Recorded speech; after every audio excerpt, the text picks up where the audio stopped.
Welcome back to the Marketing Podcast Show, listeners. Today we are going to be talking about a topic that I think is one of these topics that if you know about if you know this topic, then you kind of know how it works. But if you don't know about it, then it's like a black box.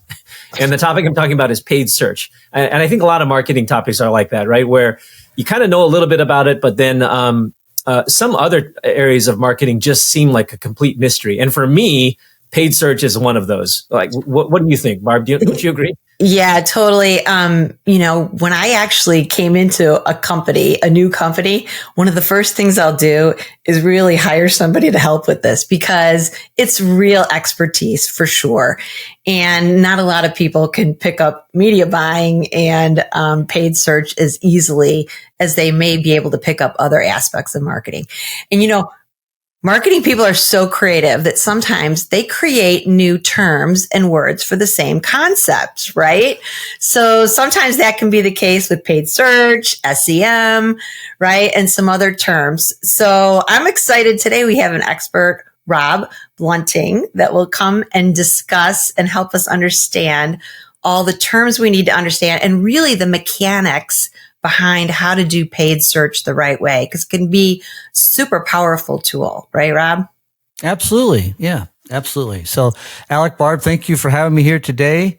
As Barb said, my name's Rob Bunting. I've been doing paid search now for 23 years, believe it or not. Been doing digital for 25, and I got a job at a .com in 1998. And we were running ads on AOL back then. And at my second .com in 2000, my first day on the job, I opened an account at what was called goto.com, which later became Yahoo Search Marketing because Google ads didn't exist yet. That didn't start until 2001. So over the past 23 years, I've been managing paid search accounts for a couple hundred different companies. So I have a pretty good amount of experience in the field. So walk us through some of the terminology, because sometimes people get them interchanged and mixed up, don't they? Yeah. And sometimes, yeah. So absolutely happy to do it. So in the field of what we call paid search, it's often called PPC or pay per click, which is how historically over the last 20 plus years in a search advertising campaign, that's how you would pay. You'd only pay when people click on your ad. And back in 1998, when paid search was kind of invented, that was very unique. Traditionally, digital advertising was CPM or cost per mille, which means cost per thousand impressions of like a banner ad. So PPC, that's where it comes from, is pay per click. Also, another term is SEM for search engine marketing. Typically, that is used to describe PPC. So PPC and SEM are pretty much the same thing. And that differentiates it from traditional SEO, search engine optimization, which is the process of trying to come up in search engine results for free or organically. We're trying to get Google to crawl and spider our site and are putting listings up there. So that's the basic terminology. A couple other quick terms I think people should know. Conversions. In digital marketing, when people take the action we want them to take after seeing an ad, we call that a conversion. So in paid search, that's typically making a purchase if it's e-commerce, or if you're a business-to-business advertiser, it might be requesting a demo, an RFP, getting a free trial, downloading a white paper, something like that. So we would set up a conversion event on the website and then track that back to the ad campaign and call it a conversion. So that's some of the basic lingo. That's cool. Rob, I think it's really cool that you've been doing this longer than before even Google was the dominant advertising platform. So yeah, absolutely. Cool. And really, it's what it separated. Google was unique when it came out in 1998 and they got AdWords going. And that's the thing. It's been a hugely profitable program for Google from the get-go. And that's really how Google became so profitable. In those early years, they were making so much money from AdWords, their ad program. They were able to buy DoubleClick and then later YouTube and all these other acquisitions that they've had. Yeah. So besides Google, right? Because that's the big 800-pound gorilla in this market. Right. Everyone knows that paid search mostly means Google Ads. But besides Google, there are others, right? There's Microsoft. So what are the other big platforms to just be aware of? The other big paid search program is Microsoft Advertising, as you just mentioned. That's had 4 different names over the years. It was MSN Ad Center, Microsoft Ad Center. Then it was called Bing Ads for a couple of years because Microsoft's search engine is Bing. And now they've changed the name of it to Microsoft Advertising. So a lot of people refer to it as Bing Ads, which was its previous name. That's the second big player. And their ads show up on Bing, of course, Yahoo, and DuckDuckGo. So that's the number 2, number 3, and number 4 search engines in the U.S. after Google. And combined, they have got a pretty decent, share of the market. And it's not surprising if you look through your Google Analytics, a lot of times your top 10 sources of ads or traffic will be Google, but you'll usually see Bing, Yahoo, and DuckDuckGo not too far down the list. So that's the second real big player in paid search. Another platform, particularly if you're an e-commerce merchant, would be Amazon. So Amazon advertising is in essence paid search because a lot of people today, if they want to buy something, they want to buy a product, they won't even go to Google. They'll just go right to Amazon and search for whatever that product is. So in the e-commerce space, that's kind of the third big player. In other markets, it's pretty much Google and Bing in terms of paid search. Okay. All right. And I guess, one thing that we should probably just do just in case, right? For some listeners out there, when we talk about paid search, we're talking about when you go to your browser, you type in a search term for what it is you're looking for. And then on the search results page, you get the posting at the top, which is a sponsored result. And so that's what we're talking about here. We're going to be covering the mechanics behind how all of that works, because everything after that is the organic search results, which is the difference between. Yeah, in fact, so the ads are at the top of the page, and then you've got organic results. And what Google is doing now, also Bing, they put ads at the top, ads at the, then you've got your organic listings and then more ads. Now it's kind of continuous scroll, particularly on a cell phone. So you'll see ads organic, ads organic, ads organic as far down as you go. Yeah. Years ago, there used to be ads down the right-hand side if you're on a desktop, and they've done away with those. About 60% of Google searches now are done on a smartphone. So they wanted to unify the process. Okay. So the ads are much bigger than they used to be. And they generally appear at the top of the page. And that's where you want to be, is at the top of page 1. And if you don't rank quite high enough, you might be at the bottom of page 1 or on page 2. Something like that. And let's face it, if you're the user, then it's less transparent to you, right? What's an ad and what's editorial? Google has made it particularly specifically harder to tell. For years and years up at the top of the page, the ads would be shaded a different color. We used to call that the one box. Well, they did away with that. And now there's just a small little text next to the side that says ad. So it happens a lot that people click on the ad when they think they're clicking on organic result. So that's very common. I think that's pretty much by design. Google's trying to get in fact, years ago, the Federal Trade Commission even sent Google and Yahoo and Bing like a letter saying you need to differentiate them more than you are, because they were really trying to make the ads look like the organic results. And if you look at the page, they do look very similar in a lot of respects. Yeah, they certainly do. Okay, so that's paid search. There's actually other elements of Google Ads beyond paid search. Now, we're not going to talk about those in this episode, but I think it's helpful just to maybe list what they are, because just to create an awareness, because if you're in Google Ads, it's actually a lot richer than just the paid search, right? What are all the other types of ad spending you can do through Google Ads? Yeah, in fact, it's a great question. Google's trying to raise awareness of this, so much so, about 2 years ago, they changed the name of the program from Google AdWords to Google Ads, because so many people think of Google as search. Google also has the largest display network in the U.S., the Google Display Network. So you can do what we call a display campaign, which layperson would usually describe banners, right? Graphical ads that show up on websites that are not search engines. So Google has 3 million websites that they serve ads on outside of Google. I mentioned those acquisitions earlier. Way back in the day, they bought DoubleClick, which was the biggest ad serving company out there. So a lot of the ads that you see as you're surfing the web are actually being served and bought and sold through Google Ads. So there's display as well as search. Video. Google owns YouTube. So when you see ads on YouTube itself, or you might see ads on YouTube TV if you're a YouTube TV subscriber, many of the sites in the Google Display Network also show video ads. So they could be a 6-second bumper or a 15-second ad. Any video that you set to YouTube and is set to public, you could use as an ad in a video ad campaign in Google Ads. There's shopping. So if you are an e-commerce merchant, shopping ads is simply a product image with the price and the name of the merchant. And the person clicks on it and it takes you right to the page for that product. That's called a shopping ad. If you have an app that you want to promote, you can run an app campaign.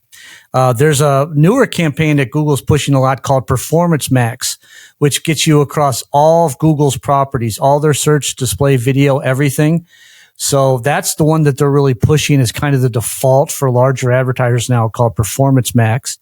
And then you've also got Smart, which is if you're a very small local business and you want kind of a very simple version of Google Ads, it's called Smart. They used to have a product called Google Ads Express or AdWords Express. Smart campaign kind of replaced that. And then you've also got a discovery campaign, which gets you into Gmail, YouTube, and also the Discover screen. If you open your Google app on a phone, you might see ads actually on the screen below the search box. That's called the Discover screen. So that's where a discovery campaign runs. So there's actually 8 different kinds of campaigns you can run in Google Ads. Search is just one of the 8. So there's plenty of ways to spend money, right? Absolutely. Which Google is happy to help you with, Alec. Right. If you've seen their stock price lately or their financials, you know. Yeah. And that is a real point. I mean, we think about digital advertising as a whole. Search is the biggest chunk of the digital advertising pie in terms of money, both SEM and SEO. And Google has been the dominant player. So it explains why they've been so successful over the years, generating revenue. Yeah. Okay, so now that we understand all the different types, but let's go back into paid search, right? Mm-hmm. When do people use paid search? What's its best optimal use? I think when you're trying to, attract users to your website that are in searching for something, if they're in search mode or what I would call maybe shopping mode. So if you're a merchant, shopping campaign, search campaign, if someone types in something, a product in Google, laptop computers, boom, you sell laptop computers and someone types in laptop computers for sale online, you're going to, run an ad for that and drive them to your laptop computer section. So e-commerce, anybody who wants to get more traffic from Google or Bing to your site, which is Google's probably the number one source of traffic to your site already. If you want, and typically it tends to convert really well. So anybody that wants high, converting traffic. For a B2B advertiser, someone who's looking for lead generation. Again, someone who's searching for whatever your company produces, product or service. If you're a local business, a heating and air company, for example, a plumber, they want phone calls. We use Google now like we used to use a phone book. When I was a kid, we had a phone book and we had the white pages and the yellow pages. Google Ads is in essence the yellow pages for today. No one really uses a phone book anymore because people just Google it. So companies that want immediate customers, particularly, and if you're looking for some kind of specific action you want people to take, Google is a great way to go.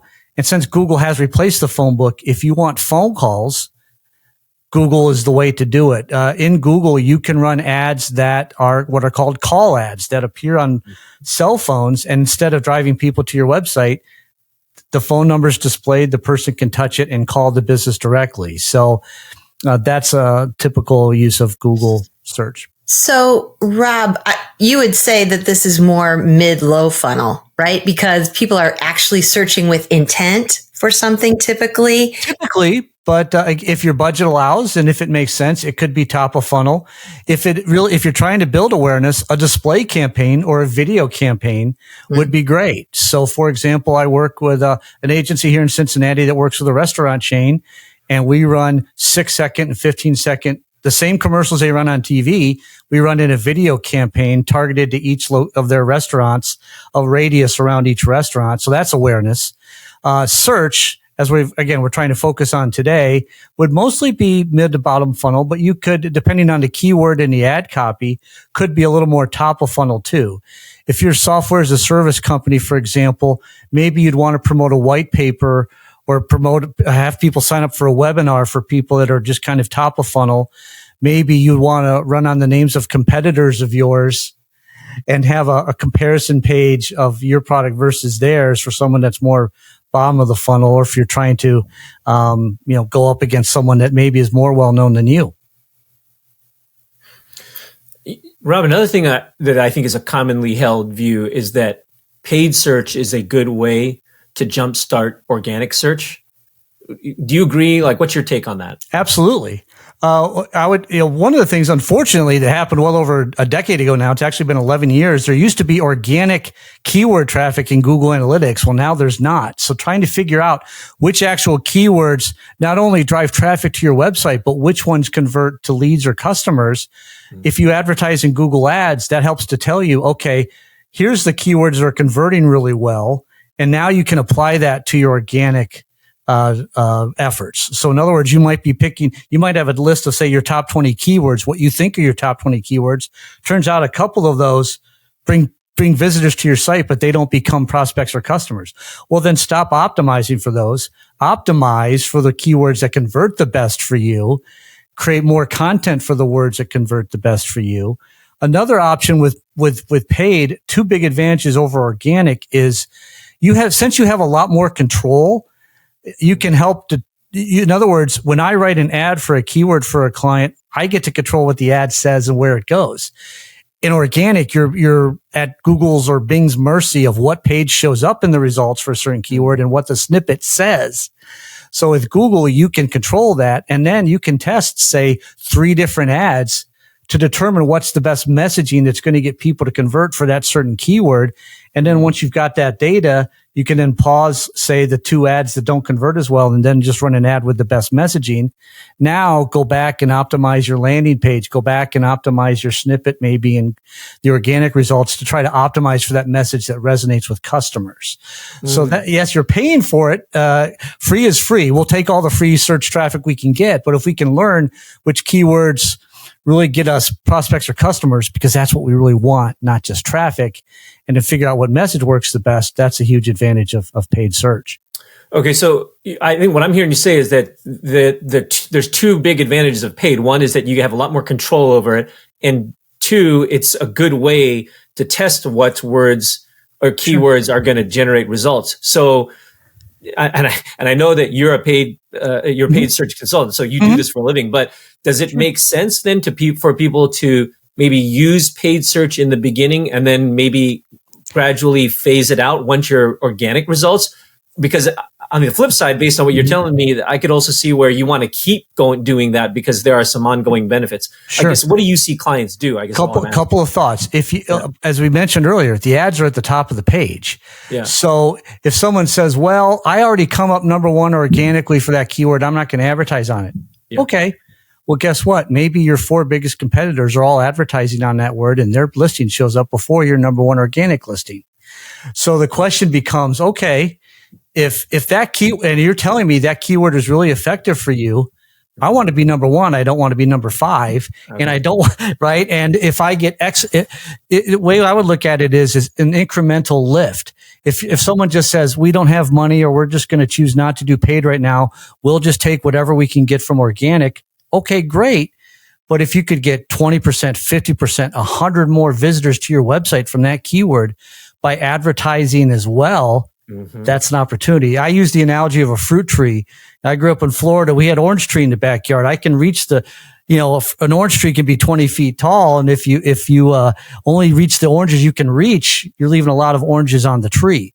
I have seen time and time again where I've had clients that come up number 1 organically on a keyword, and then they advertise on that keyword as well, and they get more clicks and more leads or sales from the ad than just the organic, because people will often instinctively click the first thing. And when you've got more control over what the ad says, the ads are so much bigger now. Ads and search campaigns in Google have 3 headlines and 2 90-character descriptions, as well as extensions. The ad could literally take up your whole screen on a cell phone, 1 ad. So when we say an ad, it could literally have 6 links in it. So they're quite big. So I would say go for it if you've got the money. I think case by case basis, wherever maximizes your profit or minimizes your cost per conversion, that's where you want to be. So it's usually both. Okay. And of course, if you are resource constrained, you could choose to, stop advertising. That's another benefit of paid. There are no minimum spends and you're not contracted. You can go in and pause whenever you want to. So you're not locked into a certain strategy. Yeah, that's a good point. I mean, with paid search, right, the way it goes is you tell the platform how much you want to spend. And so it'll spend up to that point and then stop for the month, which is great. It's a good way to control it. Mm-hmm. So even though there's no minimum spend required, but what is the minimum that you really need to be prepared to spend if you're going to go into paid search? Because I think there is a little bit of a... Just a ballpark. Sure. Yeah, it can vary, of course, widely. A couple of thoughts there. Firstly, if you're... I work with some local companies. I mentioned like a heating and air company.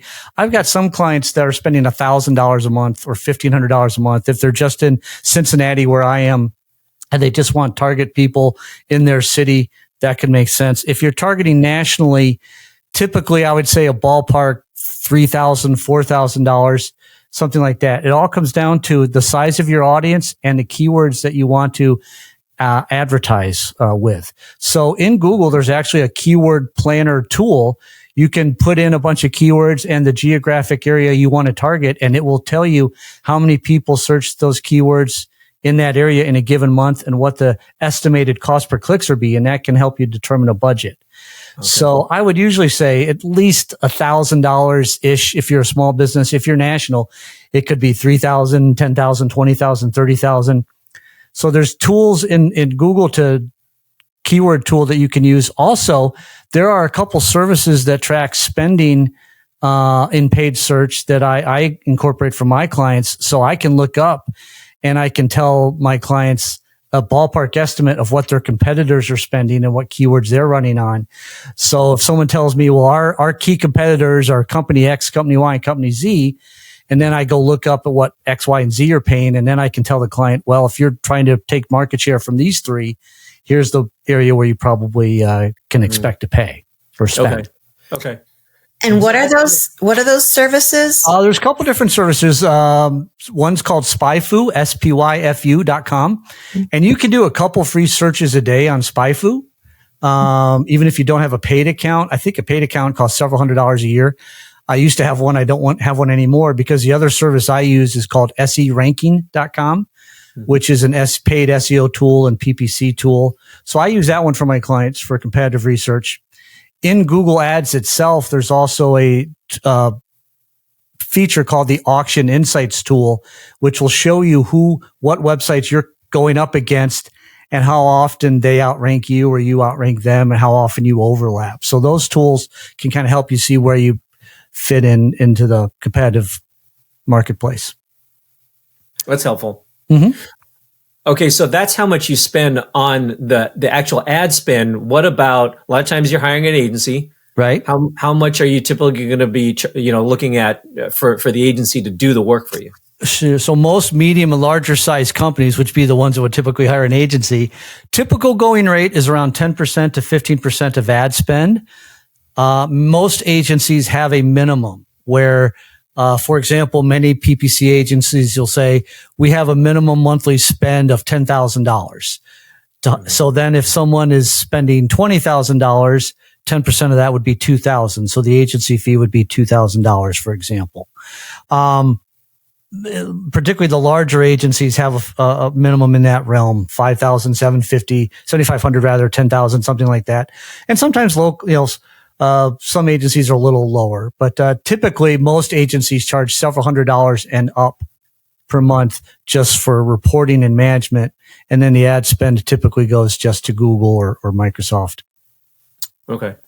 Mm-hmm. What kind of results can you get? How quickly can you get results from paid search? Well, like most forms of digital advertising, usually the day you start advertising, you start getting data in the ad account.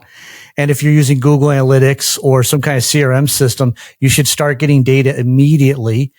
There's not a lot of ramp up time. If you start a search campaign, the ads start running literally within minutes of creating the ad. So pretty quickly, depending on how large your budget is and what your keywords are, it might take a couple days or a few weeks to get statistically valid data. So when I work with a new client, I usually ask them for a 90-day upfront commitment. 3 months is usually enough time to show results, but they're not locked into a 12-month commitment. So one thing a lot of agencies in digital do, whether it's paid search or other forms of digital, many of them require a 12-month contract. Well, if someone has never done paid search before, it might be a little dicey to commit to a year up front. So I try to work with people 3 months or 4 months initially and go from there. We have sorry, go ahead. No, go ahead, Barb. We have so many, we have several startups, right? And I get that question a lot. How long do I need to refine the buy, to actually refine my keywords, to learn? That whole process is a refinement. And you said, 90 days is probably ideal for that to get your groove on, right? When you're a startup. If somebody's a startup, their messaging might not be as tight. They might not really be sure which industries or sectors work well for them. So if you're a startup, it might be a little bit longer. Ideally, any digital marketer in 2023 has at least a good handle on a couple of key metrics. What's your lifetime customer value on average? What % of people, for example, who become a prospect become a customer? Like, what's your close rate? What percentage of people who come to the website have, convert to become a prospect? Hopefully, some of those metrics going in. If so, you can then base your KPIs and your goals on those and can refine from there. And again, for a lot of startups, they may have no clue. Whereas an e-commerce client who contacts me, who's been running for years, can tell me to the 1/10% what their conversion rate is, or to the penny what their average order size is. That's a lot easier. But I would always encourage folks to try to, even if you don't know those numbers, take your best guess based on the data you have. And that's something you should be doing as a marketer consistently anyway. But as those numbers get better, then your strategy becomes a little more into focus with how you should do paid search. And I would really encourage folks, let those data points drive your decisions, not vanity. I want to be number one on Google is not necessarily for a certain keyword. It's not a great strategy, especially if that keyword brings a lot of visitors, but no customers. So base your goals in paid search on KPIs and data, not, trying to be simply on the first page for a keyword because you think that's what the CEO wants, for example. Yeah. And 90 days, even if you can get it in 90 days, that's still twice as fast as the typical rule of thumb for organic search, right? Because a lot of times common figure is like it takes at least 6 months to get onto the first page ranking for organic search. And I think that's if you're doing everything right and exactly right. What you're doing from the get-go. So assuming your ad and keyword are relevant to the ad in your landing page are relevant to the keyword, you can write an ad and be on the first page if you bid enough today, within the hour. So that is a key advantage. I think the other measure though is what about ROI? What kind of ROI can you expect on paid search? That's another good way to look at it. Yeah, I think most e-commerce sites tend to shoot for around 300% or 400% ROAS, which is how we really express it in Google Ads. Return on ad spend. ROI, of course, is return on investment. So in Google, you'll see the metric ROAS. So revenue divided by cost equals a percentage. So 300%, 400% is usually what most e-commerce sites look at. B2B firms tend to think of it as cost per lead, since they know what their lifetime value of a customer is or have a sense of that and what percentage of those people who, for example, request an RFP, if it's a manufacturing client or if it's a software client, they might know what percentage of people who schedule a demo actually purchase the software. They're looking at it as, okay, a demo was worth $100. So if we can get demos for less than that, we're at a positive ROI. In the B2B realm, if companies can break even or post some kind of profit, usually they look at it as an effective program, particularly if it's, again, like a software as a service type of situation where once someone gets a license, they know a certain percentage are going to renew. So it really varies but again, know what your goals are as a company. And hopefully you've got the data to be able to do that. One challenge with paid search and going back to that 90-day situation, many B2B companies have longer sales funnels. So it might take a longer period for them to determine if it's effective or not, because someone who might request a demo today might not actually become a customer until 4 or 5 months from now. So it's critical for those companies to hook up some type of CRM system, Marketo or Salesforce or HubSpot, connected to the Google ads and watch that person all the way through the funnel. So they're going to need a little bit more time to show the end result of what their actions have. Yeah, I think it's totally a different scenario when you get a sale for an e-commerce product right away, right? You turn over a quick sale versus a B2B. You could have, 6-month sales cycle on a $150,000 product. It's a very different job. And I think it requires the marketer to be able to really define for leadership the term conversion, right? Because conversion in the company's world means I sold something, right. And in conversion in the ad world means I got you to do something. Right. Absolutely. Yes. So, and in Google Ads, for example, you can have multiple kinds of conversions and assign each a different value. So even if you don't know, if you're not tracking revenue specifically, but you've determined through looking at your data that a demo is worth $250 to you, you can set the conversion value in Google Ads for a demo at $250.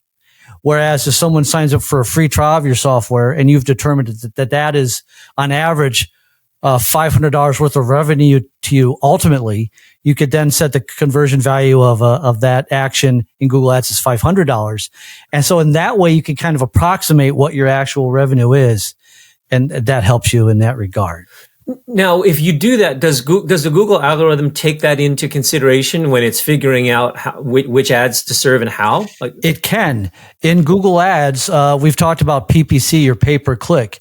Yeah. In Google Ads, you can do what Google is actually pushing now more these days is what's called automated bidding, where again, the data, the inputs that you give to the system help drive what happens. So you could set a bid strategy for a campaign as maximize conversion value or maximize conversions with a target cost per action.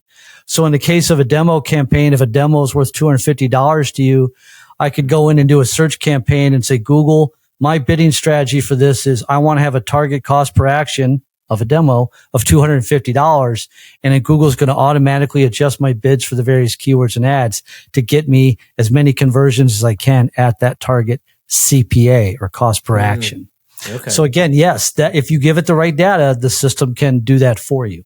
That's interesting. Mm-hmm. I want to dig into this a little bit more because I think, in this first 90 days when you're starting, right? If I've just hired an agency or a PPC person to a paid search person, what are the things that I should be looking for? Like what are the things that are going to tell me, okay, this person is making adjustments, is monitoring? What kind of tweaking and monitoring are you doing during this first 90 days? The first day or two in particular, I'm making sure the ads are running correctly, going to the right page. Yeah. I'm looking for any obvious signs of a problem. Another thing I'm quickly doing is when we think about in a search campaign, you've got to pick your keywords. So in Google Ads or in Microsoft advertising, the keyword is you're telling the search engine, I want to come up for this keyword. Well, that keyword could have different variations or queries. So the actual, what someone actually put into Google, we call that the query or the search term is the language of Google Ads use. That might be a little different from the keyword. So I'm looking for any areas, if someone is searching, and then my ad is running on a certain keyword, but it's also running for versions of that keyword I don't want it to run for. I want to tell Google, hey, stop showing it for this because I don't particularly sell that. Maybe you're a merchant and you sell certain brands of a product and there are brands that you don't sell. So if you sell running shoes, but you don't sell New Balance and your keyword is running shoes and a person types in New Balance running shoes, you'd make New Balance a negative keyword because you don't want to waste your dollars on that. So I'm looking, make sure everything's running smoothly. I'm getting data. Is my conversion data working? Not just am I getting clicks and impressions, but is my tracking working correctly? Other various things, am I running in these geographic areas that I want and not running outside of that? Mm-hmm. Days of the week, hours of the day. I can optimize for all these different things. If I determine that Saturday isn't a good day for this advertiser, I can turn ads off on Saturday and take that money and spend it Monday through Friday where they're getting better conversion results. So as the data is coming in, I'm doing things like optimizing the keywords. Maybe I'm running 2 or 3 different ads and one might have a much better click rate than the other two. So I might pause the ads with a lower click rate. Optimize for days, hours of the day, devices. People coming from a cell phone might convert much better or worse than from a computer. So I can adjust my bids even by device. Things of that nature I'm doing right out of the gate and am going to continue to do as I get more data. I think that's really helpful. Just knowing that those are the kinds of fine tuning that you should be doing and that you should be looking for. I think that's super helpful. I just had a client kickoff call last week, a B2B advertiser, and I had just gotten access to their account and we were having a meeting and I ran a report of results by country since it's software. And I said to the client, okay, so here's your results by country. And they made the statement to me that, well, we really want to focus on the US and Canada. So that's where we really want to focus. Well, they had a bunch of campaigns targeted to Canada, and they had a bunch of campaigns that were named US. They had 8 different campaigns named US. 4 of those 8 were actually set to all countries and territories. So those ads were running all over the world. And this client in the past month, 30% of their ad dollars had been outside of the US and Canada. I said, okay, let's change these campaigns to US only. And we took that 30% and just allocated it where they wanted it to be. That's an example. That's the type of thing that can happen if you're not really on top of it. I've experienced also in the past where clients sometimes they're not available to answer the phone at certain times. And all of a sudden we've got an ad running during that time, right? So we want to make sure you think some of those are intuitive, but sometimes we just don't think about them, right? I have a client that just sent me an email the other day. He saw his ads running on Sunday and said, I don't answer the phone on Sunday. I said, I got you. Your ads run 7 days a week, but your phone number only shows Monday through Friday. I think it was 9 to 5 and 7 to 7 and Saturday 9 to 5 because that's what he had told me. That's when he answers the phone. So yeah, I had a client one time that was a doctor's office and they were missing more calls than they were actually receiving. So in Google, when you run a call ad, Google tracks if the call was missed or received, and it actually tells you the number of the person calling. And if you agree to put a little disclaimer at the beginning of it, letting people know their call is recorded, you can actually listen to the recordings in the interface for 30 days. And I had a doctor's office in Dayton that was literally missing more calls than they were receiving. And that's actually a common problem. A lot of businesses have one phone line or one person. Even larger companies have one person designated to get a call. If that person's on the phone, person clicks a call ad and they don't get through. So again, looking at the call data can be really important to make sure you're not wasting your money and missing out on opportunities. I like these examples. It's like it's low hanging fruit, but you still got to know where to look for it. Yeah. Right. The default setting of campaigns in Google is 24/7. Yeah. And I've had, I'm usually weekends tend to be very different than weekdays, particularly for B2B advertisers. Some B2B advertisers have a lower cost per lead on the weekend. A lot of times, if your competitors are not advertising on the weekend, you can get leads for a lower cost per click or cost per lead. So yeah, just day parting and again, looking at the data and figuring out where to best utilize your dollars. Not that you don't want to run ads 24/7, but if you're getting clicks at 2 a.m. and there's not converting into leads, well, just turn that off and run it. And if you're very budget constrained, you want to run your ads during the hours of the day and week where you really are going to get the most bang for your buck. Most advertisers in Google are budget constrained. There are so many, particularly in search campaigns, because there's so many people searching in Google that most of my clients I've ever worked with, they look at their campaigns and the status says limited by budget because there's just so many people searching that it's holding them back. Yeah. Their budget is. Well, we covered a lot of great stuff. There's still a couple last things I kind of want to pick your brain on. One is speaking of like tips and recommendations on how to do this right, I ran into this problem myself, which is a simple thing like the account that you use to access Google Ads, right? That can really mess you up if you don't do it right, right? Talk to our listeners about that, about why that's so important. So a couple of thoughts. I talked about conversions. So if you're using Google Analytics to track your website performance and your conversions, you want to import those goals into Google Ads. To do that, you have to be an admin in Google Ads and with the same email address have edit responsibilities in Google Analytics. So what I would recommend is, firstly, create a alias that doesn't rely on just one person's identity to get in there. You might use marketingxyz@gmail.com to do all things related to digital marketing for your company. Whereas if Fred sets this all up, Fred sets up the Google Analytics, Fred opens a Google ad account, and then Fred leaves the company. Now, can you access the ad account? Maybe you've got access to read the data, but if you're not an admin, you can't invite other people, for example. You could have Google Analytics access, but not be able to change the settings. So you want to use Google requires you to use a Google account or a Gmail account. So you want to set one up that can be transferred from person to person.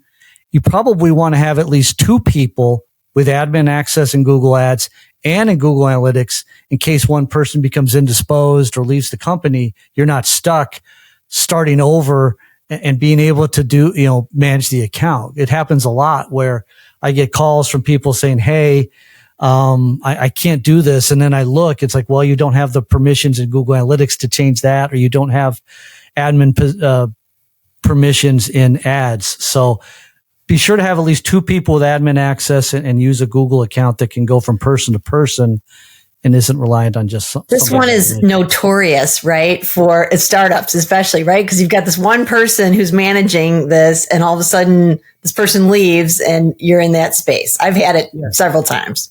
So another tip, I just got off a call this morning. I had an advertiser who's a lot of times marketing person who is charged with this uses their credit card to pay for the ads. Well, maybe their company credit card has a balance or a limit of say $2,500 a month, but they want to spend $10,000 in Google ads. So how are you going to do that on a credit card that has a $2,500 limit? This client I spoke with this morning, their credit card got declined. So their ads have gone offline until they make a payment. So that's another thing you want to think about is maybe we want to have a separate credit card for this, or make sure that our credit card limit is high enough to support this advertising that we're going to be doing. All good tips, lessons learned the hard way, right? Okay. So last tips, when you're looking to hire an agency, what would you recommend? What are the things to look for? Or how do you go about doing that? Sure. A couple thoughts. Again, cost is a concern. You want to think about can I afford this agency? I would ask the agency a couple of things is, what is the length going in? Do I have to sign a 12-month agreement, or is it 6 months or 3 months? If I don't get the results I'm looking for, how do we deal with that? Can we change this agreement or terminate it so I'm not locked into doing something I really don't want to do? Are you going to give me access to the actual ad account itself or just reports?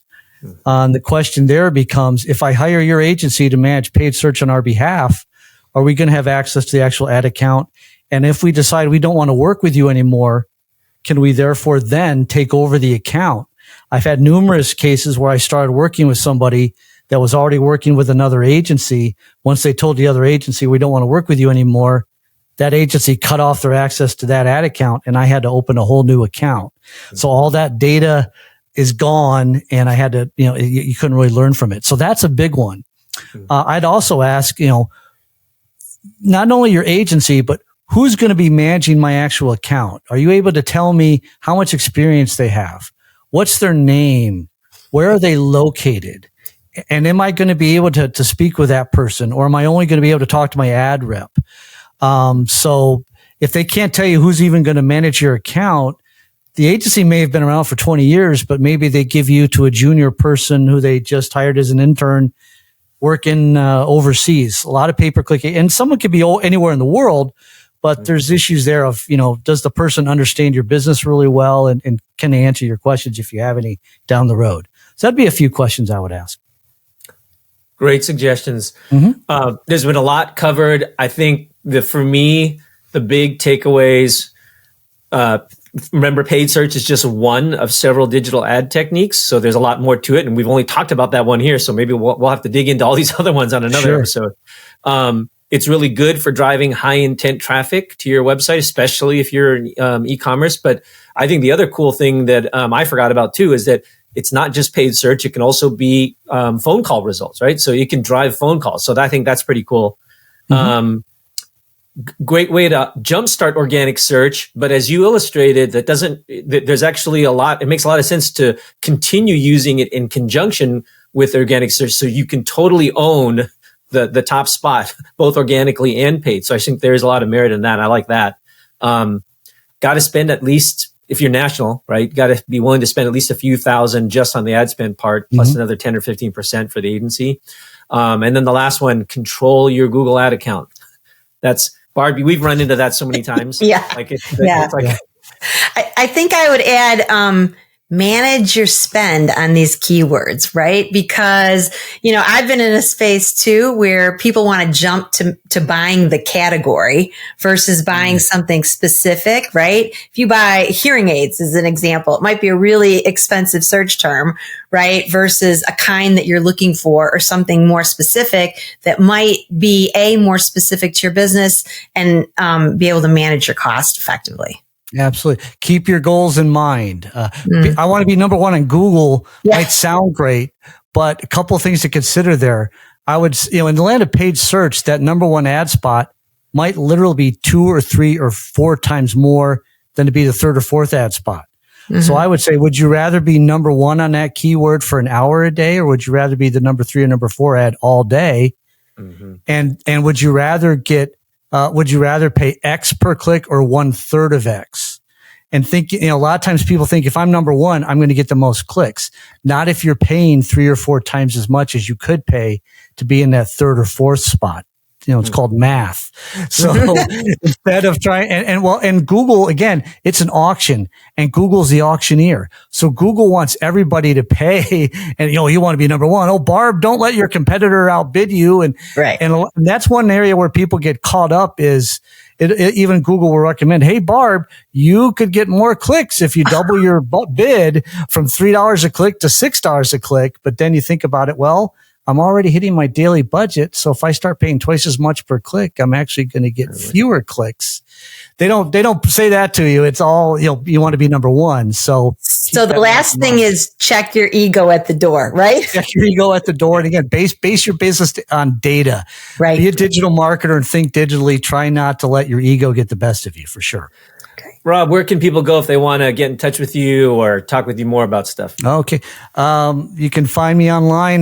My nickname in Cincinnati is the Czar. I was dubbed the Internet Marketing Czar in 2003 for Cincinnati by a friend of mine. So callthezar.com is my website.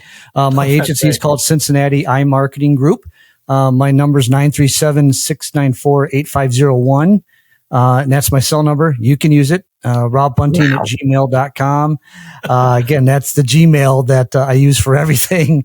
In my case, to log into everything. So again, RobBunting at gmail.com or callthezar.com. And you can find me on LinkedIn as well, of course. Well, thanks for being on the show, Rob. Ton of great information. Really helpful. Appreciate you having you on. Thanks for having me. Appreciate it.